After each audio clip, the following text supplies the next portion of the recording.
Hello students, last time આપણે લેક્ચરની અંદર example જોયા હતા, જેની અંદર આપણે સિમ્પસન અને ટ્રેપેઝોઇડલ ઇક્વેશનનો ઉપયોગ કર્યો હતો. હવે આ જે એક્ઝામ્પલ છે એની અંદર પણ આપણે સેમ ફોર્મેટ રહેશે.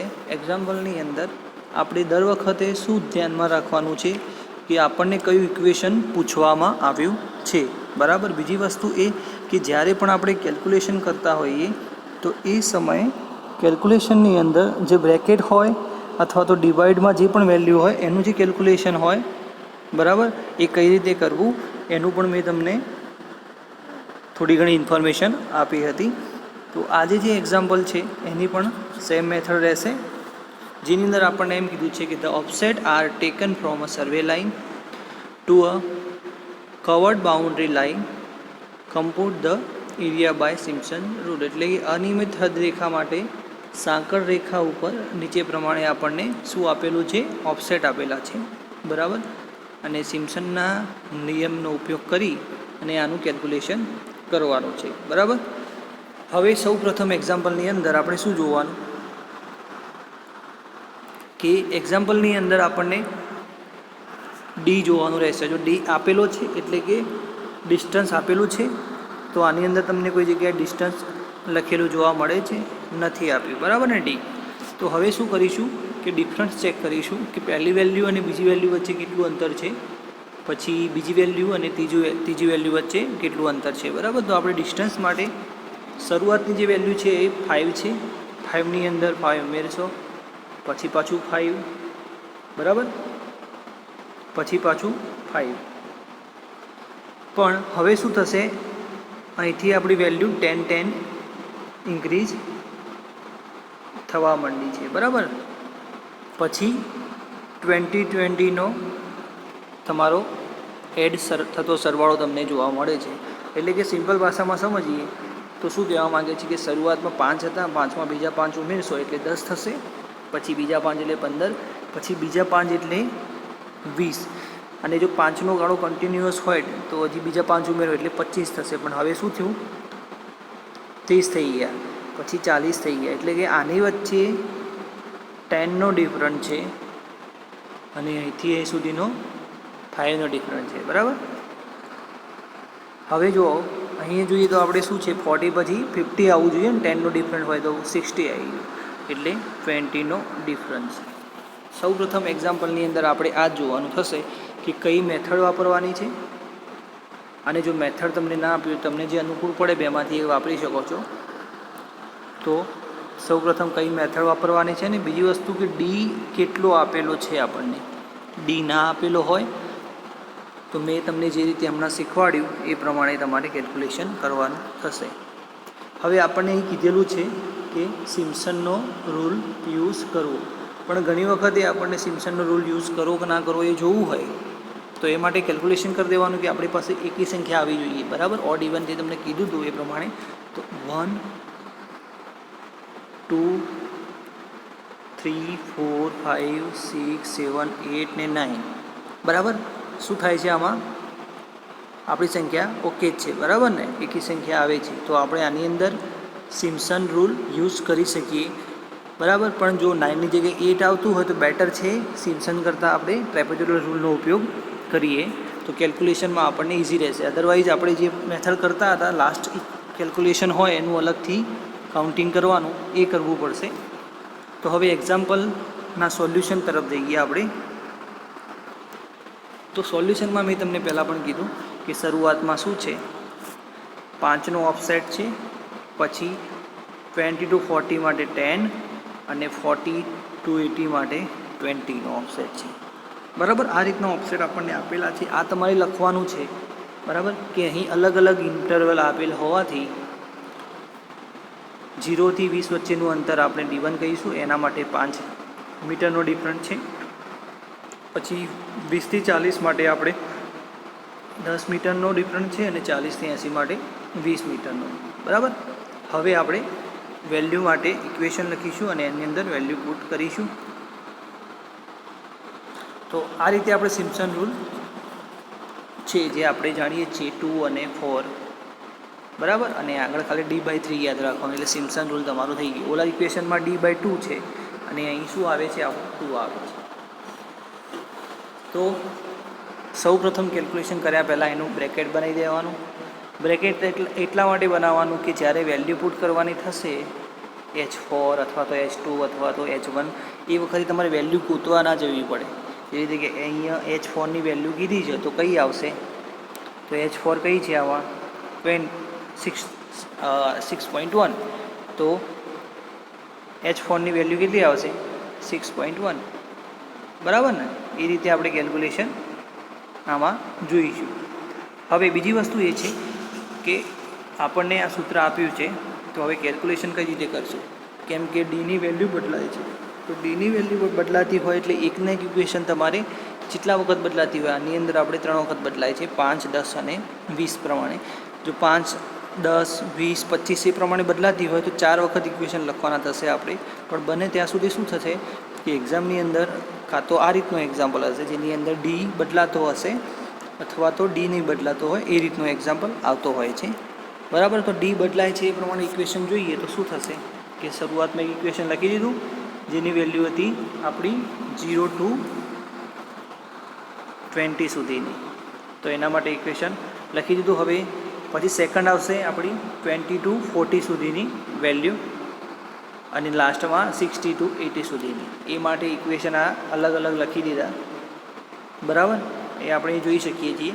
હવે જુઓ ઇક્વેશનની અંદર શું છે કે 0 અને 4. અહીંયા 4 ક્યાંથી આવ્યા, તો શરૂઆતની વેલ્યુ અને લાસ્ટ વેલ્યુ અહીં મૂકવાની. બરાબર? એકી સંખ્યા અહીં આવશે અને બેકી સંખ્યા અહીં આવશે. તો ઇક્વેશન બીજાની અંદર જોશો તમે એમ કહેશો કે 2 તો આવ્યા જ નહીં આપણા. તો 2 કેમ નહીં આવ્યા, કેમ કે H એટલે કે બેકી સંખ્યા આની અંદર છે જ નહીં, કેમ કે શરૂઆતની વેલ્યુ 4 છે, લાસ્ટ વેલ્યુ 6 છે, તો વધ્યું કયું 5. તો બસ ઇક્વેશન આટલું જ થશે, D/3 સ્ટાર્ટિંગ, એન્ડિંગ અને જે વચ્ચે વધી છે એ રહી. બરાબર? એટલે કે કઈ એકી સંખ્યા. એ જ રીતે આપણે પાછળના અંદર જોઈએ તો 6 અને 8 વચ્ચે 7 વધશે, તો 4 વાળું ઇક્વેશન જે છે આ જ છે, પણ પાછળ જે વેલ્યુ છે 0 છે એટલે એનું કેલ્ક્યુલેશન થતું નથી. આ 2 વાળી જે વેલ્યુ છે ને એ 0 છે પ્લસમાં, એટલે એનું કેલ્ક્યુલેશન થતું નથી. એટલે આપણે એની માટે શું કર્યું છે, 0 લઈ લીધા છે. બરાબર? હવે આની અંદર વેલ્યુ પુટ કરીશું. અહીંથી આપણે વેલ્યુ પુટ કરવાનું સ્ટાર્ટ કરી દીધું, વેલ્યુ મૂકી દીધી બધાની.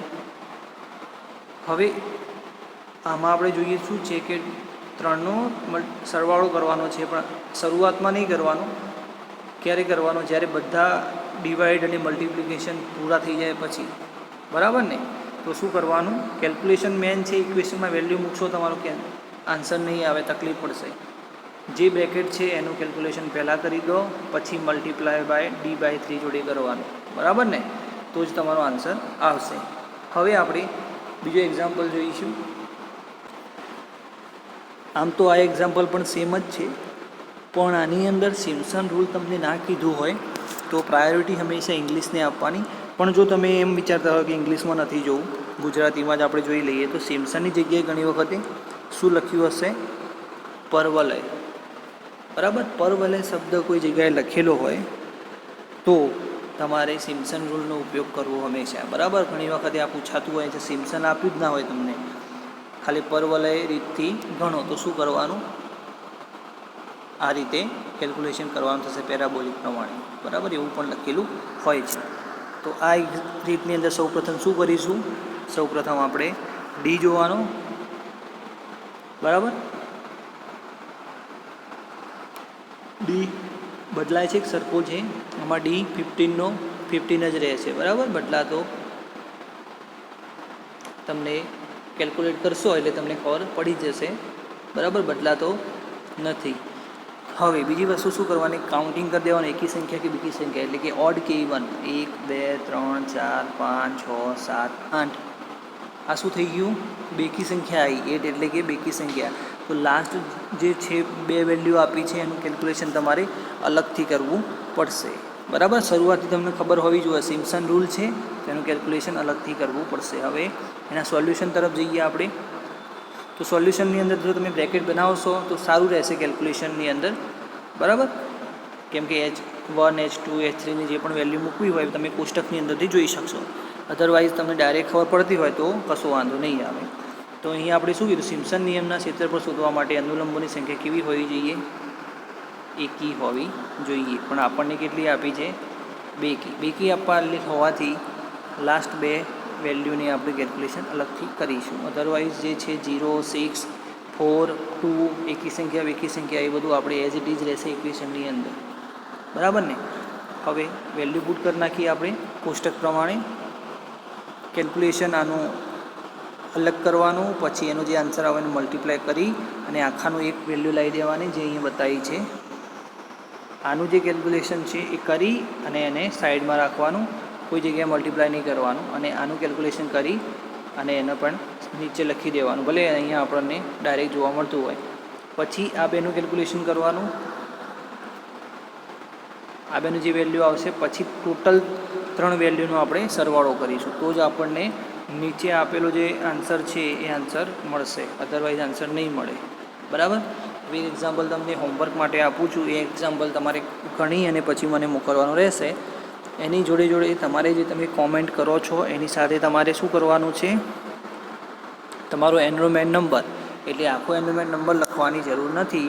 ખાલી તમારે એટલું લખવાનું કે 19ની સિરીઝમાં 02 નંબર, બરાબર, જે પણ હોય 2 1 જે પણ હોય, ખાલી આ એક્ઝામ્પલ સમજવા માટે છે. બરાબર ને?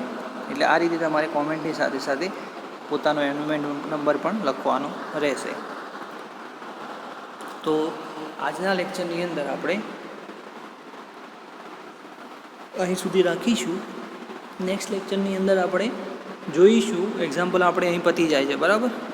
તો નેક્સ્ટ લેક્ચરની અંદર આપણે રેકોર્ડ બુક, પછી ફિલ્ડ બુક, પછી કી પ્લાન, એ બધું જે છે એના રિલેટેડ આવશે આપણી થિયરી, જેની અંદર આપણે એને શું કહીશું, રેકોર્ડ બુક અથવા તો ફિલ્ડ બુક કહીશું, જેની અંદર ચેન સર્વે દ્વારા કરવામાં આવેલું જે પણ રીડિંગ હોય, જે પણ મેજરમેન્ટ હોય, એની અંદર જે પણ ઓફસેટ આવતા હોય એ બધા દોરી અને મેજરમેન્ટ લખી અને એક બુક તૈયાર કરવાની હોય છે. બરાબર?